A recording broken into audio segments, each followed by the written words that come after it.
आपकी अदालतमध्ये pop star बादशाहवर आरोप आहे की हे नवीन पिढीला बिघडवण्यामध्ये सगळ्यात पुढे आहेत. बादशाह स्पॉटिफायवर जे मोस्ट फॉलोड आर्टिस्ट आहेत त्यात तुम्ही 4थ्या क्रमांकावर आहात. तरुण पिढी तुम्हाला खूप जास्त फॉलो करते, पण जी तुमची गाणी, तुमचे जे जे रॅप ऐकतात त्यात शब्द असतात दारू, लडकी, पैसा, गोळी, गाडी. तर बिघडवण्याचा मक्ता घेतलाय तुम्ही. सर ते तर बिघडलेलेच आहेत आधीपासून. मग काय,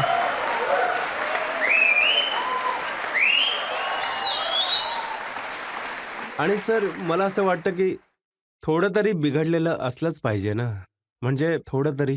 पण ज्या काही गोष्टी मी लिहितो चांगलंच चालतं, म्हणजे तेव्हाच तर लिहितो, म्हणजे माझं म्हणण्याचा अर्थ हो, असा. चांगलं तर चालतंय हे तर पाहतोच आहे आपण. हो. पण तुम्ही काय लिहिता तर बैठी बैठी मैं तूने आग भर दी,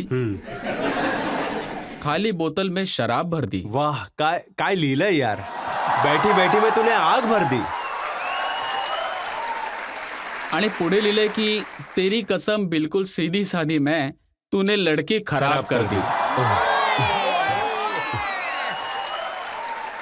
पराकष्ट आहे ती ते लिखाणाची. नाही म्हणजे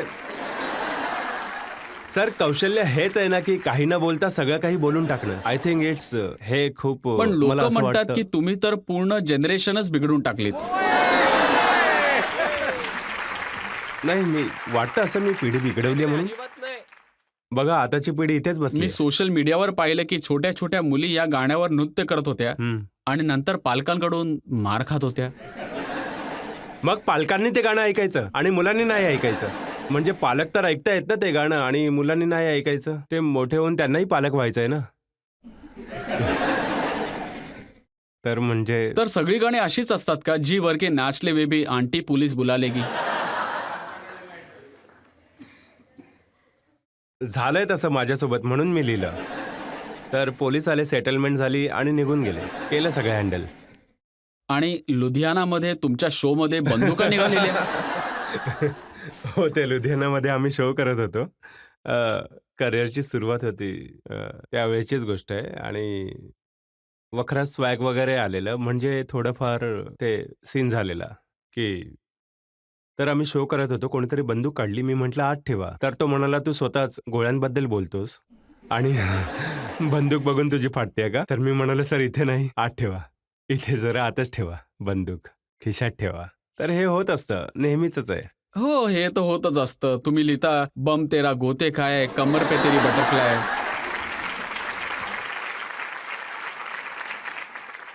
आता तुम्ही सांगा, कमर तेरी बटरफ्लाय और बॉडी तेरी मक्खन जैसे खाने में बस तू. तू बम तेरा गोद, बमला बमच म्हणतात ना.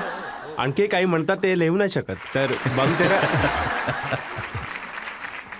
बम तेरा गो आपण लहान बाळा नाही म्हणतो बम्मी साफ केलं, बम्मी साफ केलं तुम्ही, हे तर बम्मी बम्मी. मग हे तर बाळांची गोष्ट आहे. बम तेरा गोते खाय. मला तर म्हणतातही लहान बाळांचे गाणे लिहितोस. मी तर सगळ्यात चाइल्ड फ्रेंडली रॅपर आहे मी तर. की चले जब तू लटक मटक, हे कोणते लिरिक्स आहेत? बाळांसाठीच आहेत ना. तर मी तर असंच लिहितो. अच्छा, मग हे पण बाळांसाठी आहे का? तू हे सेक्सी बडी सोसो, मैं तू तेरा है काका सेक्सी तू बडी मेरी सोसो, मैं तेरा काका तू मेरी कोको. कोको. तुम्ही नाही ऐकलं लहान मुलांना काय असतं सांगतो ते? कोको घेऊन गेली. कुठे गेली? कोको घेऊन गेली. तर हे सगळं तिथूनच आलंय. सर मी अभी तो पार्टी शुरू हुई है हे गाणं आहे. ते पार्टी सॉन्ग आहे. खूप लोकांना वाटतं की ते क्लबमध्ये वाजतं, पण नाही, ते तर क्लीनेस्ट पार्टी सॉन्ग आहे. त्यात कोणती शिवी नाहीये, दारू नाहीये, मुलगी नाहीये. ते तर डिझनी फिल्मसाठी मी गाणं बनवलेलं. आणि डिझनी वर्ल्डवाले तर साला शब्दही वापरू देत नाहीत. साला शब्द सुद्धा वापरू नाही शकत. तर मी तर याच हेतूने गाणे लिहितो. आता ते समजणारे कसे समजतात हे मी नाही ठरवू शकत. अच्छा, जर इतके हेतू चांगले आहेत तर असं का लिहिलंय की इतना तो नाम नहीं जितना बदनाम हूं मैं. हाच तर माझा प्रश्न आहे की जर इतके आरोप लागतायत, तुम्ही सुद्धा इथे बोलवून आरोपच लावतायत ना. तर कित्येकदा असं होतं की सर मागेच पडतात लोक. मला तर समजतच नाही. मला तर असं वाटतं की मी इतके रिकामटेकडे आहात का तुम्ही की तुम्हाला मीच भेटतो. इतके मुद्दे आहेत आयुष्यात, त्याकडे जाऊन लक्ष द्या.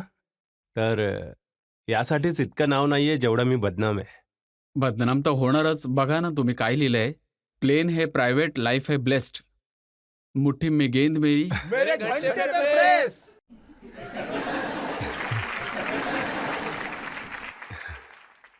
सर काही लोक बघा, काही लोकांवर मला तर खूप राग आहे आणि मला एकच गिफ्ट मिळालंय, माझं लिखाण, आणि मी त्याचा वापर करतो एक्सप्रेस होण्यासाठी. मी असं नाही म्हणत की सगळे लोक तसेच आहेत जसे तुम्ही. तुमच्यासारखे लोक खूप चांगले आहेत जे 30 वर्षापासून शो मर्यादेत चालवत आहेत. पण मला असं वाटतं की काही मीडियावाले आहेत जे खूपच मूर्ख आहेत सर.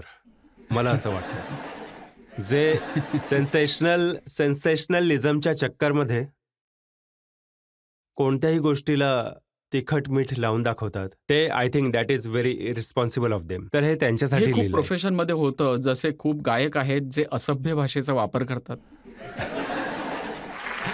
आहेत, नक्कीच नक्कीच नक्कीच आहेत. नक्कीच मी मान्य करतो. खूप सारे गायक असे आहेत जे असे शब्द वापरतात जे मी इथे बोलू शकत नाही. हो आहेत ना सर. पुढे जाऊया सर. तर तुम्ही का करता असं?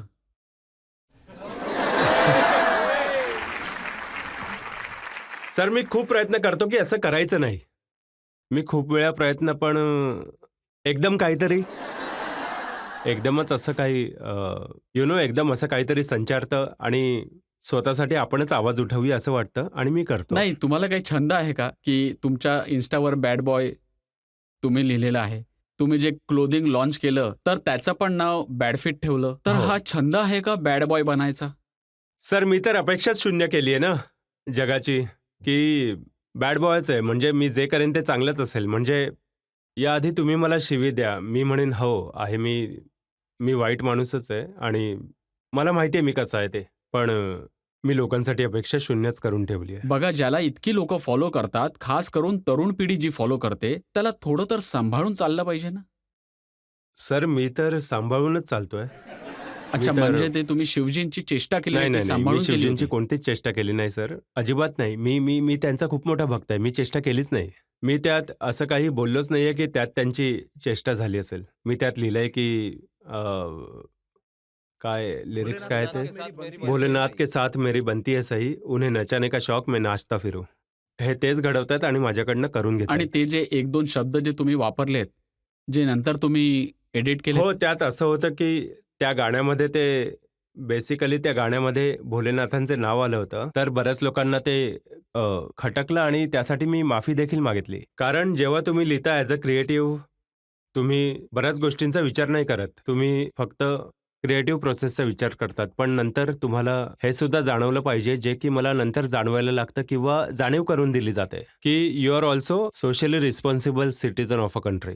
आणि मी ते मान्य केलं आणि त्यासाठी माफीसुद्धा मागितली. मी देवाची किंवा कोणत्याही पद्धतीने मूर्तीची, कोणत्याही पद्धतीची कुठलीही मी चुकीची गोष्ट नाही केली आणि कधी हे करणारही नाही. लोकांमध्ये विचारूया, जर कोणाला काय विचारायचं असेल तर. तुम्हाला काही बोलायचं आहे का? सर मी रॅप गाईन. रॅप बोलायचं आहे का? बोला. पड़ोसी पूछे घर पे करता क्या है काम लोंडा, 12 लोग गैल लगता नहीं आम लोंडा, दाढ़ भीच के यो करे बात सब कयो घूर घूर देखे रोले तारे सुबह शाम लोंडा, नशे वाली चीज पाली ना कदी भी ओए, टोरा पूरा लेरा बोस वाली फील लोए, तेरी छाती ते भी चोड़े मारे टायर बोए, आमे चढ़ चढ़ के यो मानता नहीं हार छोरा, 2 लीटर का रखा काला घोड़ा फोड़ का, चढ़ा दूं उसके ऊपर जो घना हूँ बोल रहा, यंग ब्लड मारा मारे यो उबाले रोज बात चीज स्ट्रोंगर, लोंडा भी तो तगड़ा हो रहा, क्रेजी कहवे मुझे गैल खिला लगे एम, डिफरेंट लाइफस्टाइल मेरी डिफरेंट मेरी वॉक बॉय, बुल्ट का यो जोड़ा रखा जोड़ा शेफर डॉग बॉय, हॉप बॉय कहवे मुझे करम कंडी छोरा, मैं RCNG की गाड़ी में भी काटू पूरा टोरा. वाह.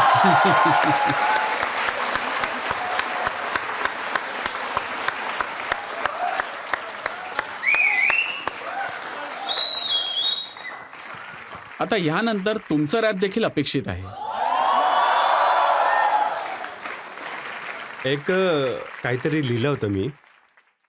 म्हणजे माझा जसा अजेंडा आहे की भारतीय संगीताला ग्लोबली घेऊन जायचं. तर ये गोरे बोरों से हिंदी बुलवा देंगे, काइली जेनर को बिंदी लगवा देंगे, और जो देखकर हमें गेट होते थे बंद सारे गेट खुलवा देंगे. दिलजीत पाजी को चला नाटू नाटू ऑस्कर, कामयाबी हमने दोनों हाथों से पकड़ के खींच ली, और कभी रेंज रोवर रेंज के बाहर होती थी, टाटा अंकल ने पूरी कंपनी खरीद ली.